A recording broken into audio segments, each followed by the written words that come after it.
schéma régional d'aménagement, donc la région de Dakar, va être un outil d'information un peu pour une meilleure gestion de l'espace régional. Euh, Tantôt, vous avez entendu parler de l'érosion côtière, donc des agressions et un peu une sorte de planification pour un peu un développement en tout cas concerté et organisé. La région de Dakar, malheureusement, concentre en son sein beaucoup de... En fait, le tiers de la population du Sénégal. Et des aménagements se sont faits en 10 ans. Beaucoup d'aménagements ont été faits de façon assez inorganisée, ce qui est quand même une hérésie dans un État moderne.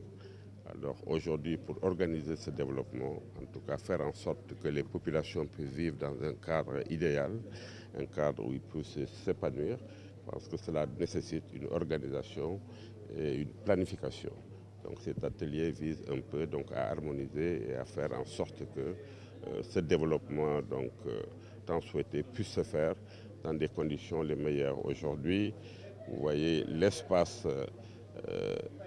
régional devrait être organisé de sorte à faire en sorte que ce qui se passe aujourd'hui dans des zones où nous avons des calamités naturelles ne puisse pas en tout cas intervenir, se passer.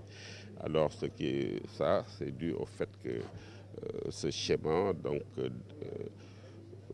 qui est une nécessité devait depuis plus de 10 ans être mis en conformité pour faire en sorte que ces événements ne puissent pas intervenir. Voilà, nous voulons organiser notre espace, nous voulons faire en sorte que les populations puissent,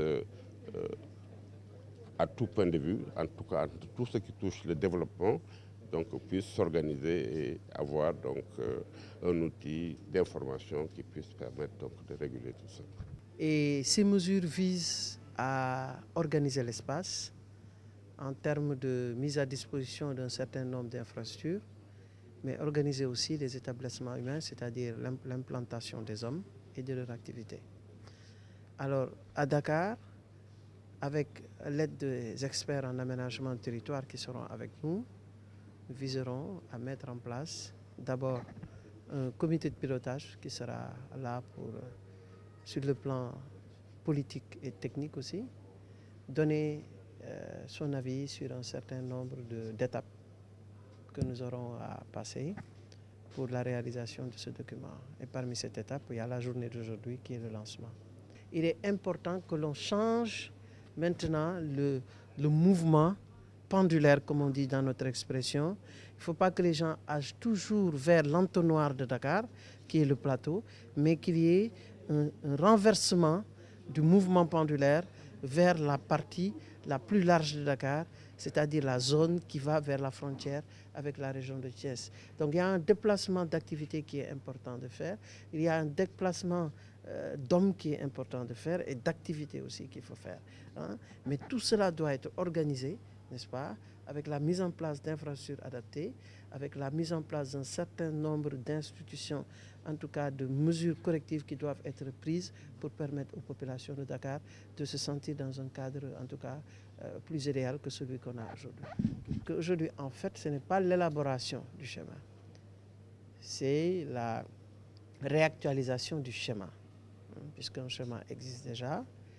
Et cette année, en tout cas, nous avons une implication plus claire, en tout cas, des autorités pour la réalisation de ce document. Et cela se comprend. Vous-même, vous êtes rendu compte que Dakar a changé de visage depuis un certain nombre d'années, avec les grands ouvrages qui sont réalisés dans la région. Nous avons aussi les problèmes des calamités, comme vous a dit le président. Beaucoup d'études ont été faites dans ce cadre et il est c'est l'occasion pour la région de pouvoir capitaliser tout ce travail technique-là et d'aller vers des propositions, ou en tout cas des mesures qui vont être prises permettant aux populations d'être en tout cas établies dans des endroits où ils peuvent vraiment s'épanouir. Et ça, c'est extrêmement important.